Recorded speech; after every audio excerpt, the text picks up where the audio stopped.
professora Lígia Viegas para proferir o seu potente discurso de abertura. Bom dia a todas e todos. Em primeiro lugar, fora Temer.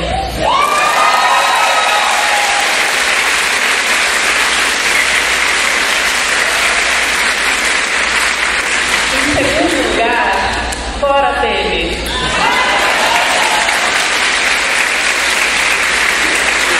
Metade de nós é fora Temer e a outra metade também.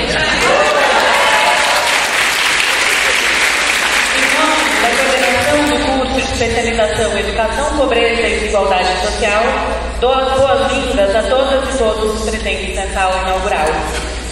Essa atividade insere-se nas comemorações pelos 70 anos da Universidade Federal da Bahia.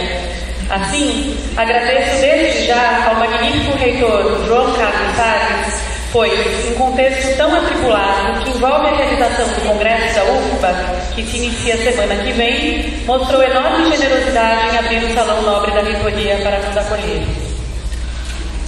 Educação, Pobreza e Desigualdade Social. Título inusitado para uma especialização, não é? Mas se faz compreender quando reconhecemos que se trata de tema urgente. Por esse motivo, quando o diretor da Faculdade de Educação, Cleverson Suzatti, me apresentou esse projeto, imediatamente quis saber mais.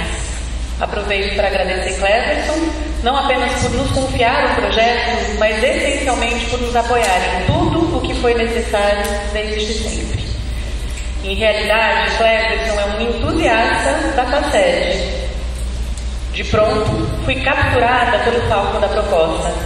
Oferecer uma formação voltada para cuidar do processo de escolarização de crianças em condição de pobreza. Mas o que caracteriza a pobreza no Brasil? Muitos textos oficiais destacam que não se trata apenas da questão econômica, mas o fato é que o que define pobreza no Brasil é um recorte financeiro, a renda per capita. Segundo órgãos oficiais, uma pessoa é considerada em situação de pobreza se sua renda é inferior a míseros R$140 mensais. A extrema pobreza é caracterizada por uma renda mensal inferior a R$60. Não temos acordo com esses números, pois isso significa que quem recebe R$141 mensais não é mais considerado pobre no Brasil. Com base nesses critérios, a Pesquisa Nacional por Amostra de Domicílios, PNAD, indicou que em 2012, pouco mais de 12% da população brasileira vivia em situação de pobreza ou extrema pobreza. No Brasil, em números absolutos, estamos falando de mais de 22 milhões de pessoas. Sabemos, no entanto, que esse número é bem maior, já que há milhares de pessoas cuja renda mensal não viabiliza viver com dignidade, mas que não se enquadra no critério oficial. A realidade de pobreza no nosso país é gravíssima. Isso em um país que adentra a segunda década dos anos 2000 sem conseguir garantir o acesso para toda a população em idade escolar. Nossa realidade concreta denuncia que aproximadamente 3,5% das crianças e adolescentes não conseguiram ingressar na escola. Há quem fale em quase universalização do ensino, pois o número parece pequeno, mas não existe quase universalizar.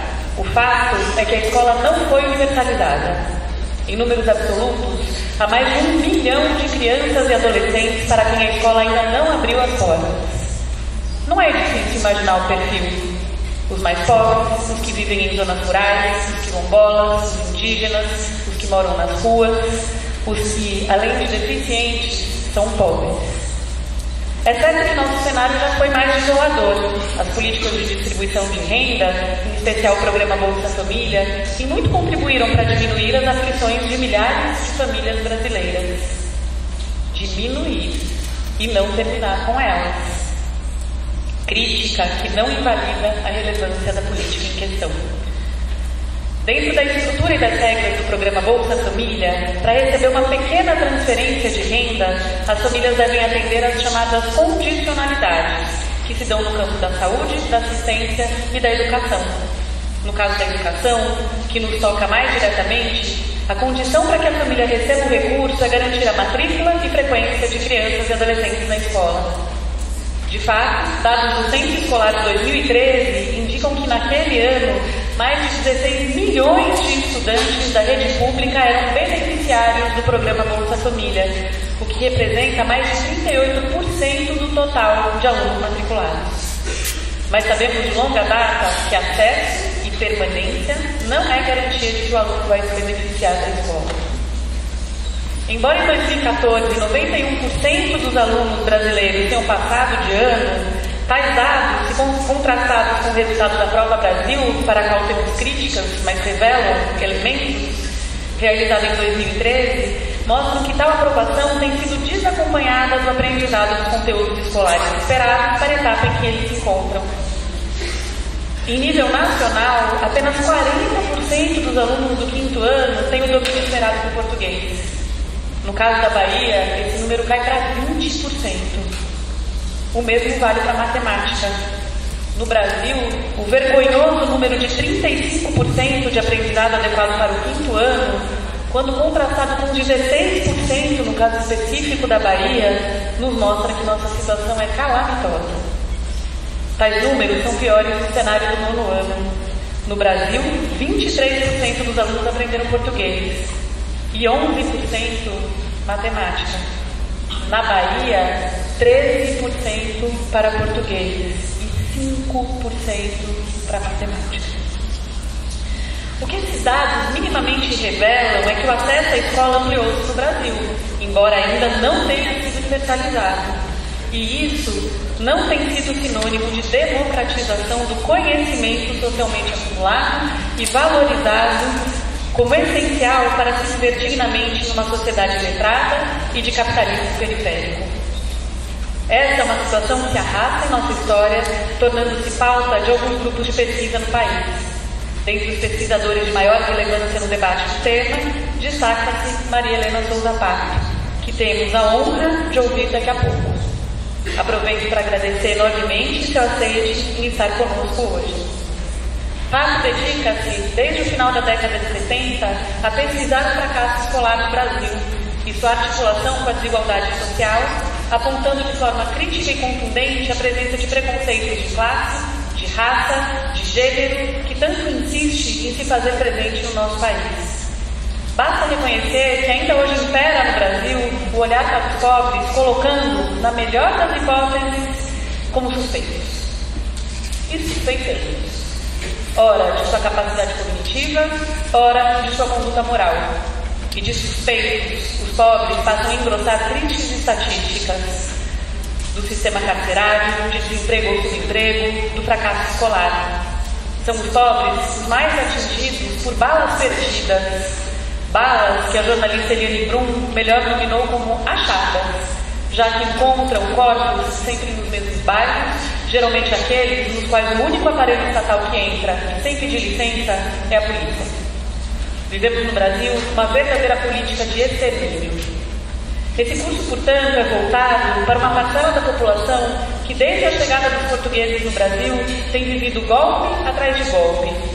Novamente citando Eliane Brum, basta seguir o rastro de indignidades dos que têm suas casas violadas por agentes da lei nas periferias, dos que têm seus lares destruídos pelas obras, primeiro da Copa, depois das Olimpíadas, dos que têm suas vidas roubadas pelos grandes empreendimentos na Amazônia, dos que amarrotam nas prisões por causa da sua cor, dos que têm tudo, têm menos tudo por causa da sua cor, dos que o Estado apenas finge ensinar em escolas caindo aos pedaços, negando-lhes todas as possibilidades, dos que são expulsos de suas terras ancestrais e empurrados para as favelas das grandes cidades, dos que têm seus cobertores arrancados no frio para não refavelizar o espaço público.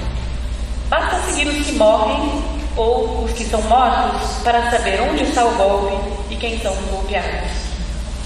Daí que essa brilhante e sensível jornalista afirma que, sem fazer o acerto de contas com a história, um país condena o presente, porque o passado segue se repetindo no presente. E nada pior que um passado que não passa. Triste reconhecer que um passado que não passou no nosso país é a forma como a ciência dominante de contorno conservador e elitista explica esse cenário, explicação tão perversa quanto a realidade que a demanda. Por meio de um reducionismo biológico, afirma-se que os pobres têm menos capacidade individual para se desenvolver numa sociedade supostamente justa e igualitária. Assim, são eles que não conseguem aprender na escola, e daí decorre todo o resto: desvalorização, subemprego, desemprego, criminalidade. No contexto contemporâneo, essa farsa científica tomou a forma dominante de medicalização, tema que será abordado ainda nesta manhã por Rui Masato Harayama, a quem agradeço profundamente a honra de ter nessa aula inaugural, perturbando nossos sentidos e mostrando, num contraponto científico, o quanto a medicalização deixa de cuidar de nossas feridas históricas. Aprendi na formação em psicologia que uma forma de não se repetir o passado é conhecê-lo, pensar criticamente sobre ele, encará-lo de frente para então movimentá-lo. Tal processo envolve reconhecer os limites objetivos e subjetivos que nos têm impedido de enfrentar essa realidade cruel, da qual participamos no limite como cúmplices. Mas também envolve reconhecer nossas forças, resistências e estratégias de enfrentamento. Precisamos perguntar mais, investigar mais, tensionar ideias que reforçam essa realidade, o que tem sido possível dentro da própria academia, a partir de grupos de pesquisa que se sustentam no pensamento crítico. As perguntas que nos fazemos e que faremos a vocês a partir dessa aula inaugural são: em que nossa prática contribui para a violação de direitos humanos? Em que nossa prática contribui ou pode contribuir para a sua efetivação? Essas são questões da maior urgência, pois a escola tem papel fundamental na formação humana.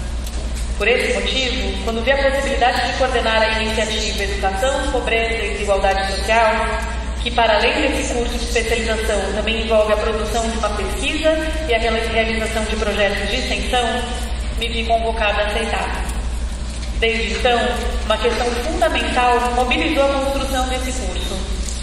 Como produzir uma formação de professores que pense criticamente o processo de escolarização no Brasil, sem com isso reforçar a ideia totalmente equivocada de que a culpa do fracasso escolar, se não é da criança pobre, é da incompetência do professor, que por isso precisa de formação. Se por um lado é certo que todos nós somos, de maneira geral, mal formados, por outro lado, o fracasso escolar é um fenômeno complexo e não pode ser reduzido a um aspecto isolado. Nesse curso, defendemos a valorização do professor, o que implica em aumento salarial, garantia de condições de trabalho, de espaços de escuta e respiro. Professores estão surrados, adoecendo, enfraquecidos. Precisamos tratar essa pauta com delicadeza. Mobilizada por essas questões, busquei compor uma equipe que desse corpo a esse intento. Os primeiros parceiros dessa construção foram Elaine Cristina de Oliveira e Hélio da Silva Mestre de Neto, por serem sensíveis à escolarização das classes pobres. E desde então fazemos tudo juntos, nos falamos diariamente, subvertermos as funções oficiais. Somos um trio de coordenadores e qualquer um de nós pode responder sobre o curso com a mesma intimidade. Para construir esse projeto, nosso trio tem feito muitas escolhas, sempre pautadas em princípios éticos e políticos. Gostaria de falar de algumas delas. Uma importante decisão que tomamos foi de adiar o curso previsto para iniciar em 2015. Essa decisão foi tomada em respeito à greve das universidades federais, que aconteceu entre os meses de maio e outubro do ano passado e na qual participamos ativamente. Essa decisão não é dominante no campo da universidade. Ao contrário, nossa cultura está naturalizando que projetos que possuem recursos extras não podem parar.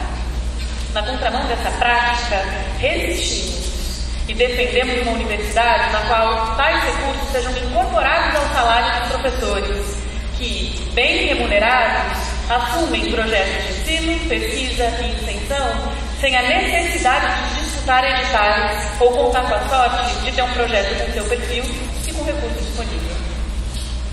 Iniciado o ano de 2016, retomamos o projeto e passamos a trabalhar arduamente nele. Nessa construção, fizemos algumas viagens a Brasília, a mais decisiva esse ano, na qual fizemos acertos finais para a composição da equipe, seleção dos cursistas e construção do cronograma do curso.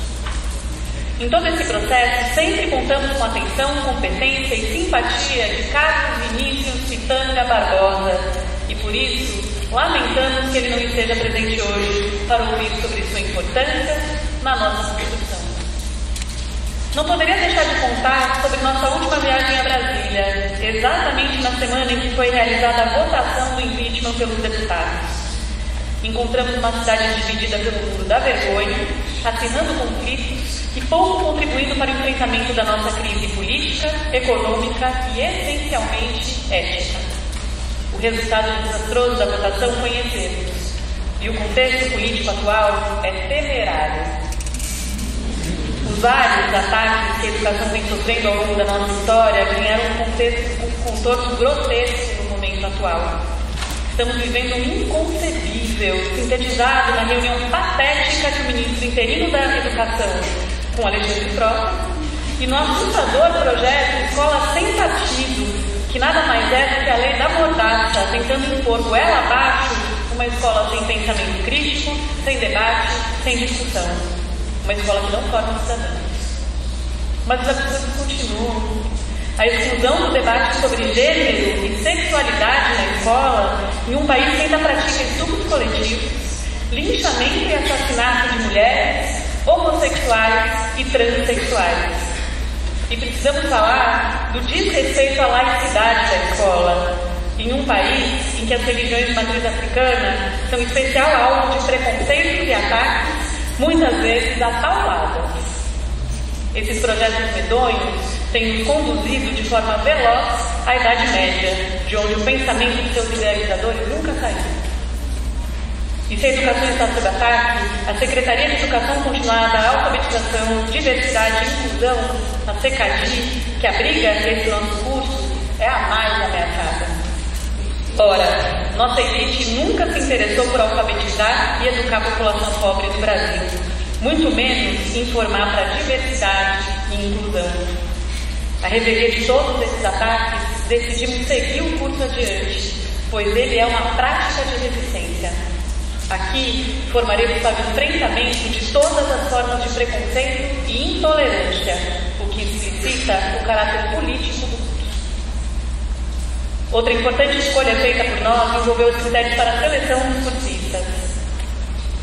Fomos muito criteriosos em priorizar a formação de professores da rede pública de ensino básica ou outros profissionais que atuem em serviços públicos voltados para o atendimento de crianças e adolescentes em situação de pobreza. Embora muitos profissionais do setor privado ou do terceiro setor tenham tentado nos demover dessa decisão, tínhamos clareza que a valorização do serviço público passa também por priorizá-lo em formações gratuitas ofertadas em universidades públicas. O foco em Salvador e região metropolitana tem dupla motivação. É aqui onde as maiores lacunas no atendimento às condicionalidades do Bolsa Família existem. E estando mais perto da UFBA, poderemos estimular encontros presenciais.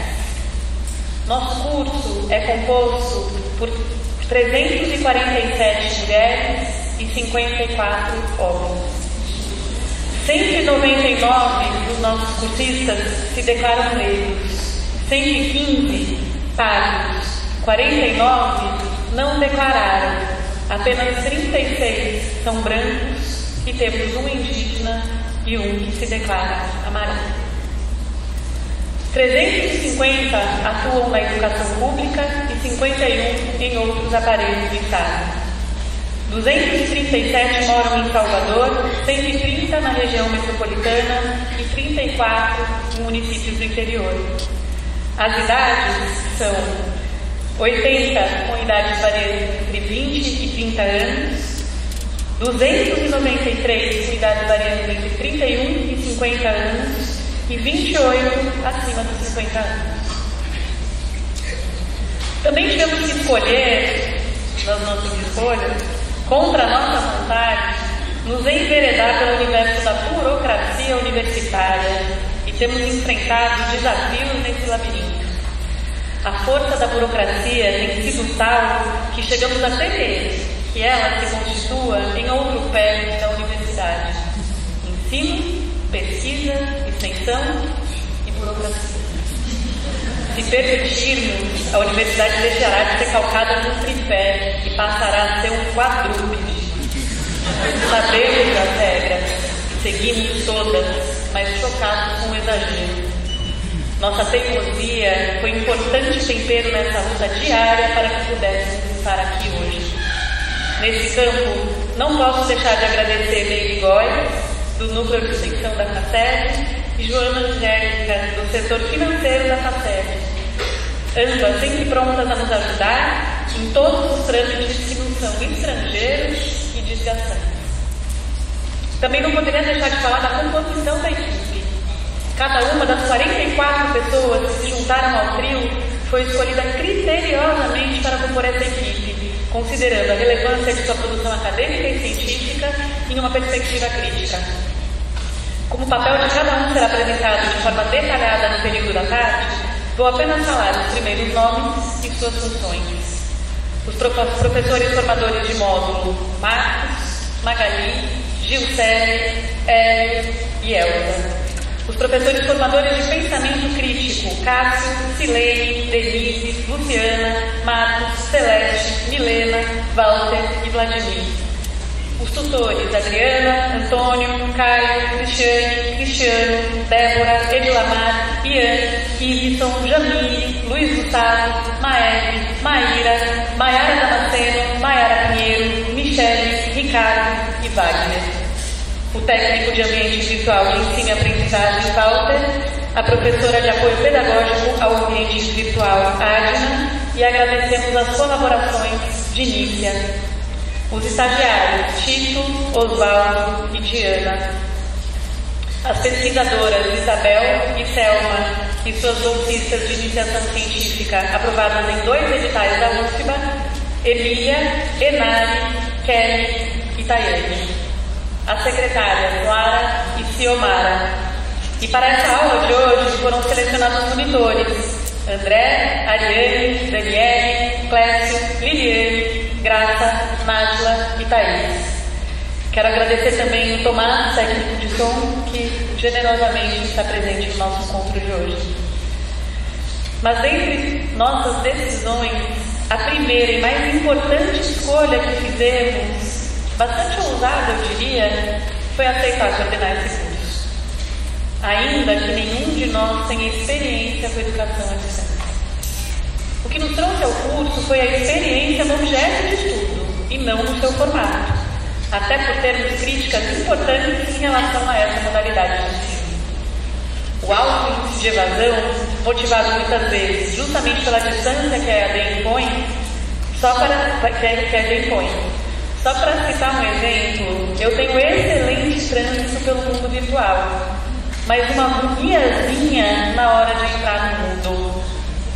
Mas escolhemos topar o desafio, na perspectiva de aprender a fazer EAD com vocês e apostando que nossas críticas podem alimentar uma formação densa e significativa. Como escrevemos nas nossas boas-vindas do Moodle, esse curso como um todo é uma aposta. Uma aposta que, mesmo à distância, nosso encontro será possível e poderemos trocar experiências.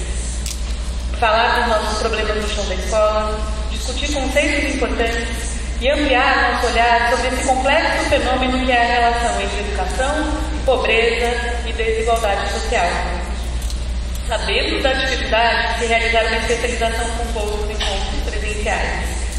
Sabemos que nem sempre será fácil lidar com as ferramentas tecnológicas que são mesmo assustadoras. Sabemos que, vez por outra, as demandas brutais do mundo que vivemos nos fazem titubear nessa caminhada. Mas vamos ajudar no que for possível. Nenhum a menos é o nosso lema constante. Já finalizando, gostaria de falar de arte. Também compõe a nossa equipe a Santo Design, que construiu nossa identidade, que está sendo usada no banner, nos cadernos, nas pastas e vai nos acompanhar nesse 1 ano e meio de curso. Nosso ambiente virtual, ainda em construção, também será desenhado por eles. Esperamos que vocês gostem. Finalmente, destacar que, além do conteúdo acadêmico, preparamos para essa aula inaugural uma exposição de slides com a arte de Alex Prechet, gentilmente cedida pelo artista e que foi acompanhada por uma trilha sonora selecionada criteriosamente por Marcos Vinícius Oliveira, em parceria comigo. Haverá ainda a recitação de poesias selecionadas por Silenciando.